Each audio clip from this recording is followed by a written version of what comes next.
Dan Illman, Mike Beer, race number 8 at Kentucky Downs on Sunday is the Music City Stakes. 3-year-old filly's going 6.5.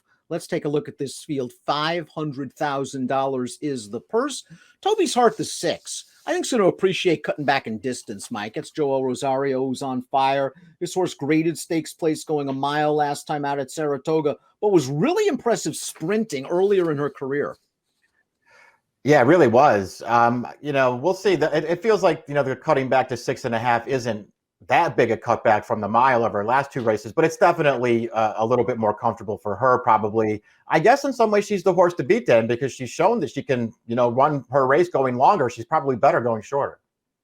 And she might get a setup as well, taking a look at the time form US pace projector. There's some fast horses in here. Running Memories has speed. She was on the lead last time out. Joy's Rocket is a horse that likes to hear her feet rattle. Even Illegal Smile, the number 7, is the kind of filly that has shown some positional speed. But I do think the 10 and the 11 are going to make the running, and it'll be interesting to see how fast they go.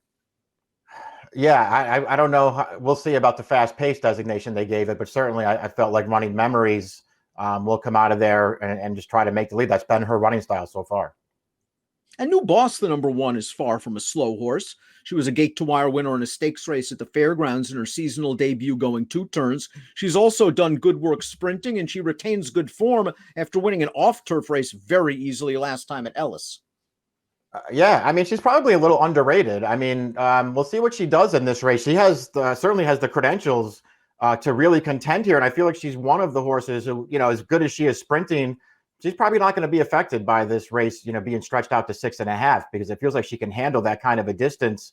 I'll wait and see what kind of price is. I didn't think the 6-1 morning line was a great price on her, but I think she's a player in here. The number 2, Pathetique, had one of those sneaky bad trips.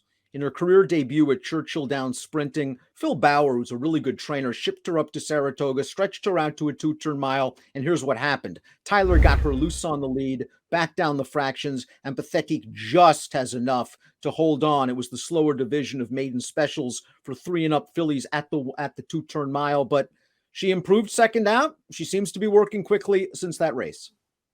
Yeah, she did. I mean, you're right. She had the big excuse first time out and ran better than it looks. And then she probably didn't run quite as well as it looks here, where she just somehow got absolutely loose on a walking pace and just held on. 3 wins in a row for Puppy, Monkey, Baby. She won on dirt at Tampa. She won on turf at Colonial. She won right here at Delaware on turf, going 5 furlongs. Let's watch that race right now for Puppy, Monkey, Baby, who got a Fig 2 back at Colonial, Mike, when taking advantage, I think, of a fast pace. But she just looks like a real professional, solid horse. She comes and gets this horse on the lead to win comfortably at the end. And I don't know. She's a horse you can't make a mistake with. And she's going to be a good price in here.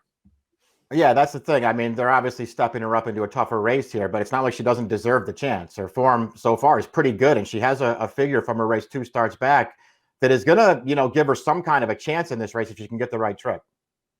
Saranya was beaten by New Boss, 3 back in the Lacombe Memorial. It was a race that New Boss controlled up front. Saranya had to ease about 4 wide, 5 path and upper stretch and was running on in the lane. They ran her in the Appalachian, and that was a race, no pace. They tried to get her up close. It didn't work out. Her last race at Canterbury was good. Let's watch Saranya win the Oaks up there, outside post position. She ran well, Mike. She was kind of up close to the pace, uncovered for a little bit of the way, and she digs down and she finally gets that win. Now she's got to step up just a little bit from a buyer standpoint. She's very consistent, usually in the high 70s. Yeah, she probably does have to run a faster race to win here. I wonder if the slightly shorter distance will help her. I thought she ran well in this race. I know she was supposed to win. She was a short price, but they had to actually use her speed from the outside post the first time through to get her forward, and then she sort of carried that run all the way. I thought she won it easier than the margin of victory would suggest. I thought that she was better than she looked on paper, even going into that race. Dan, you mentioned the stakes race at Fairgrounds back in March. She got very unlucky that day when New Boss beat her. I thought she ran great. Navratilova, the number 5, aced her test in the Tepin 2 starts back. She was able to just get away to a nice, easy lead that day, and she was game to win. Very cold on the board in the Lake George, considering the figure she brought into that race, and she ran to the non-backing. Yeah, that was not a good performance last time, and it wasn't easy to find an excuse for her, Dan. I mean, she got caught 3 right around the first turn using her speed, but after that, I thought she sat a pretty good trip and came up empty. Very disappointing. Her tep-in was good too back. She's another one who's shown that she can sprint. So cutting back is probably not going to affect her at all. Toby's Hart, 2 stakes wins sprinting. Here's her effort in the Lake George last time out. She finishes ahead of Navratilova, who wired her 2 back in the tep-in going a mile. She made a move on the turn and she flattens out. And to me, that's just a sign that I think this distance, while she is capable at it and she can run fine races at it, against stakes horses, graded stakes horses, especially at Saratoga, it's a little bit too much. I like this turn back. The Brian Lynch barn's been going very well this summer. Agreed. We look at her the same. I just think cutting back's gonna help her chances. She didn't run poorly in either of her last 2 starts going a mile, but she also didn't finish super strong either time. She just forges on late when they go longer with her. When she comes running through the stretch sprinting, if she really finishes very strongly.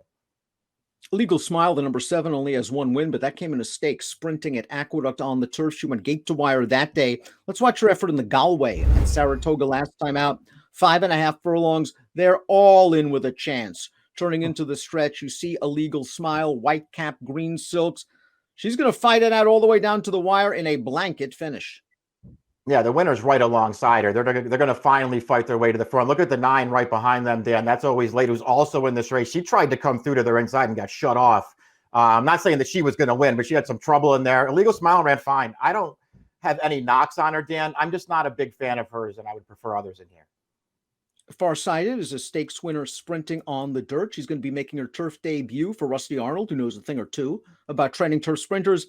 We know our feelings on the Bernardini. Everyone that watches the shows, we don't like Bernardinis on turf. Yeah, I just don't see enough pedigree to really get behind this horse who, pretty clearly has to improve a little bit to beat this field. Her dirt form is actually pretty good. I like her as a dirt horse. I don't know how much I'm going to like her as a turf horse. That was a really interesting race that we saw from Always Late, getting into a little bit of trouble late, considering that she had routed exclusively in her first 8 races. And Mott turned her back in the Galway, and she showed that she could run on. Think she has another little Casa Creed in her? I wonder. I mean, it was so hard to tell what she was going to do there if she didn't get shut off. I don't know if she was going to win or not. She was going to be closer for sure.